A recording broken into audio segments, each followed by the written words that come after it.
Welcome guys to 100% safe for YouTube video. Definitely not controversial at all. Yeah, definitely not controversial. So yeah, doing a video over the Branch Davidians cult. And it's a rather controversial video in the hands of public opinion.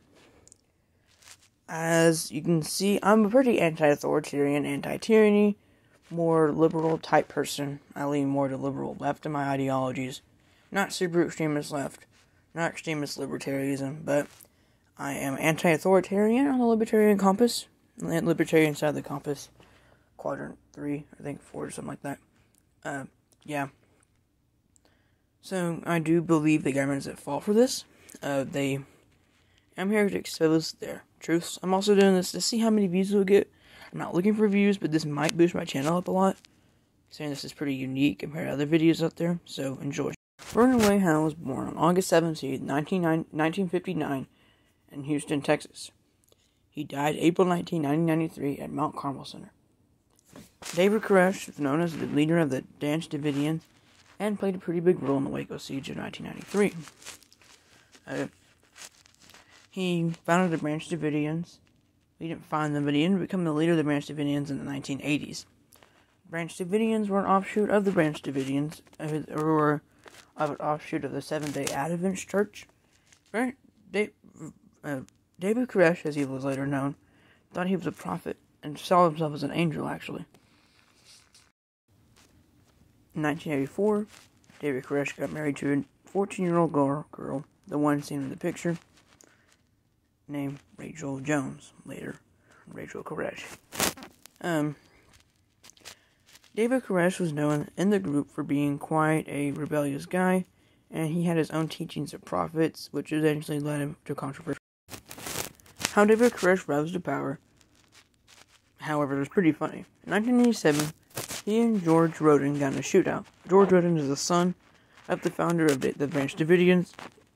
Eventually, David Koresh got his rose to power. In 1992, ATF launched an investigation on the Branch Davidians cult. They thought they had illegal weapons after a mock grenade was discovered in one of the packages on a UPS van.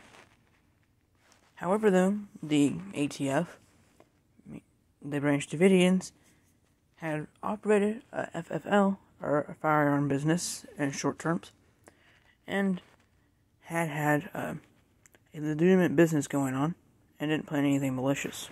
Disclaimer before we go on, I am in no way justifying David Koresh's actions. If you think I am not. David Koresh was a horrible person, and it had to be stopped. The way it happened is not the way it should have been. Now, we're going to continue with our story coming up a little bit, so stay tuned. The FBI and the ATF decided to launch an investigation at the compound while they were there, because they could have just gone ahead and arrested David Koresh, but they made the intentionally arrogant and intentionally ignorant assumption that he never left the compound, because, you know, Jim Jones and Heaven's Gate, well, Heaven's Gate didn't really did their mass suicide yet, but yeah, as we're continuing. Will operate a legitimate business. Yeah, well, they never used him for malicious intent before, but let's just go ahead and investigate. That sounds like a good idea, doesn't it? Yeah, 100% a good idea. Just yeah, 100%. Yeah, nothing's gonna happen. Yeah, nothing bad's gonna happen. No, not at all, you know? You know, we're not gonna end up with a mass shootout, nothing like that, yeah. Yeah, so, then, David Aguilera is asked to search the Branch Davidians compound, also known as Mount Carmel. He allegedly gets a warrant for this arrest, and I'll go into it later, but as far as I'm concerned, a warrant for arrest means police members show up at your door, show you a piece of paper, go in your house, search, and if the citizen they're searching for starts an attack, then they have the right, and only then they have the right to attack back. The raid on the Waco compound, the Branch Davidians compound, or Mount Carmel, began on February 28th of 1993. Here's some footage of the siege going on. Okay, before we continue, I want to clarify here. So we have this thing going on, which is kind of based off of false pretenses set up by the government. People think this is a violent cult trying to stock up on weapons for some big, huge shootout event going on. When, mind you, I'm going to show you in a footage picture, David Koresh walking outside the compound with his hands up, ready to surrender. Then they shot him after shooting a dog, okay? With his hands up in the air, ready to surrender, mind you. Okay, so here's David Koresh with his hands up. That dude right there in the picture, that's David Koresh with his hands up. There's bullet holes from inside the compound. I guess from inside the compound, apparently. No, they're from the outside. I mean, there's bullet holes in the door right there. And stuff like that. Where David Koresh is at. He's standing up with the package. And I think he's kind of waiting to get arrested or something. Or at least figure out what's going on. And, yeah. I mean, sorry, ATF. You messed us up. After the first day of gunfire ended, the next few days passed.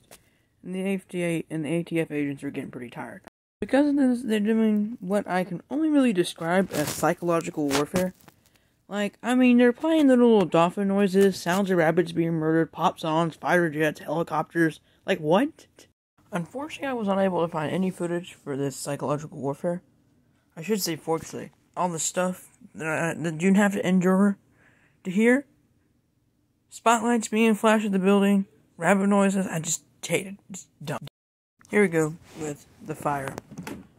The fire was probably the most eventful event at the Waco siege. Probably because of two things. One, because of the fact that it ended the Waco siege. And two, because of the controversy surrounding the event. A definite cause here was, it hasn't been determined quite well yet. For a couple reasons. First of all, because there's two completely different stories surrounding what happened. One story is the conventional story that one the government ran, one that most news agency ran, and one that most people still believe, is the idea that the Branch Davidians started the fire in a mass suicide. Alleged recorded audio states stuff like pour it out and wait till the tanks start shooting and stuff like that. Which, yeah, they did say that, but that's taken out of context quite severely. And I'm going to explain to you why I think that the ATF started the fire. So first of all,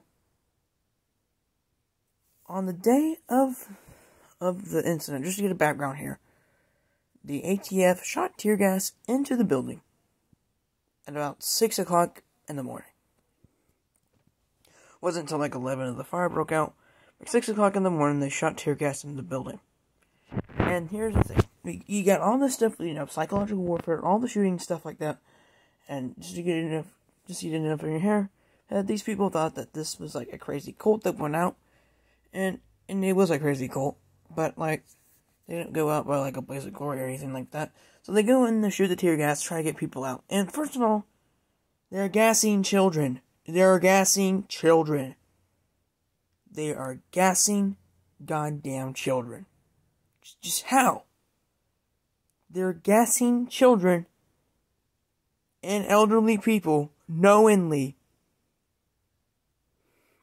25 children. 25 bleeping children. Can't believe it. So after they start shooting the gas in, people with the Branch Davidians, the alleged stuff they're pouring with stuff they're probably using to make Molotovs. Also, many people say the CS gas is not flammable.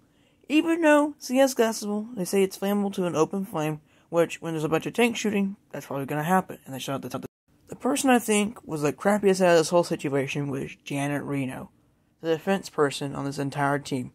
Okay? Janet Reno was like, yeah, the Branch Davidians started the fire. Shut up, the Branch Davidians didn't start anything. You started, idiot. Aside, I'm going to show you some videos, surveillance footage of munitions they shot. The FBI lied for 6 years about munitions being shot. If that isn't a red flag, I don't know what is. I'm going to show you thermal imagery and stuff like that that proves they shot ammunition.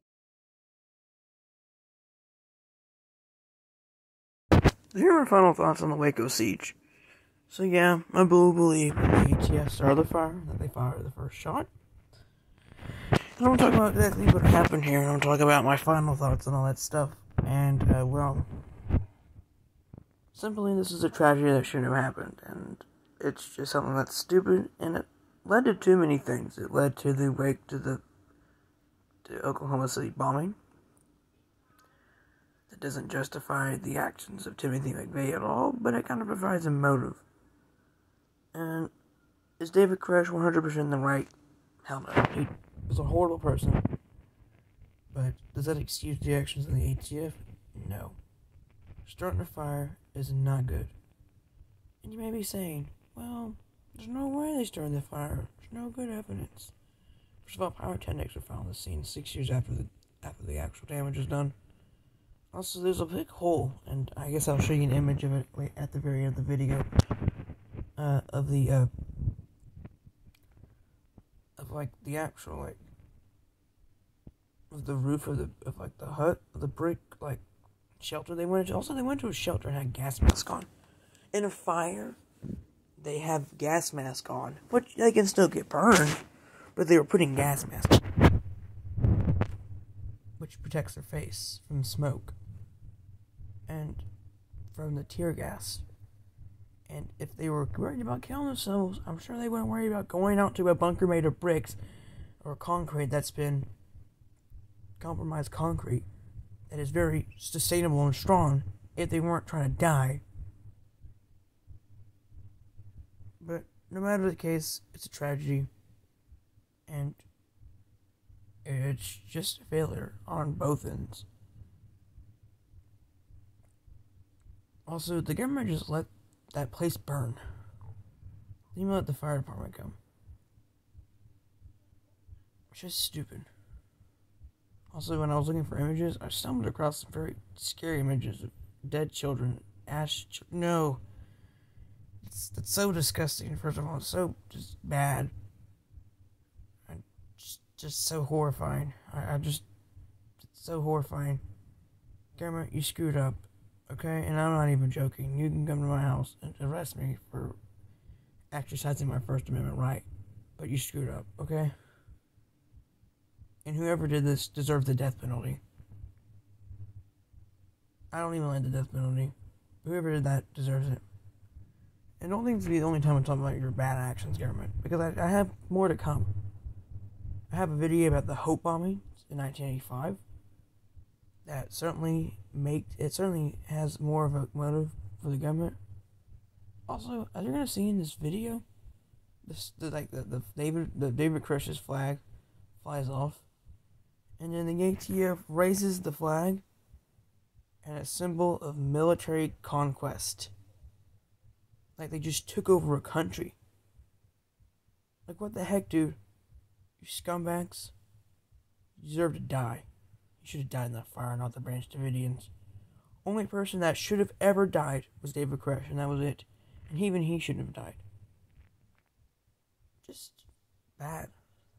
Like, hopefully you realize here, my goal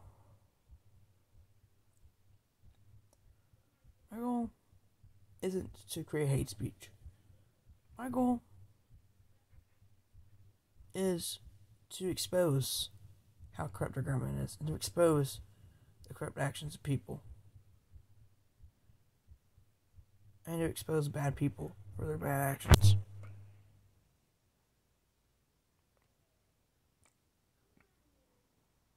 So, hopefully this will help us understand how both sides being stupid resulted in a bad tragedy. And I'm more mad at the government, as you can see. I harked on them a lot. I talked about how bad David Koresh was in some part of the video. But I just don't think that it shouldn't happen this way. It shouldn't end it this way. But thank you for watching the video. And I'm glad that y'all hopefully stuck around for this 14-minute video. This is probably one of the longest videos on my channel, besides like Legend of the Harold the Helicopter. So yeah. Thank you for watching. I really did enjoy making this one. I kinda did. It's kinda cool and all that stuff. My next video is gonna be a long analysis on Animal Farm by George Orwell, which is gonna be another long video. Thank you for watching. Have fun and have a good day. Bye.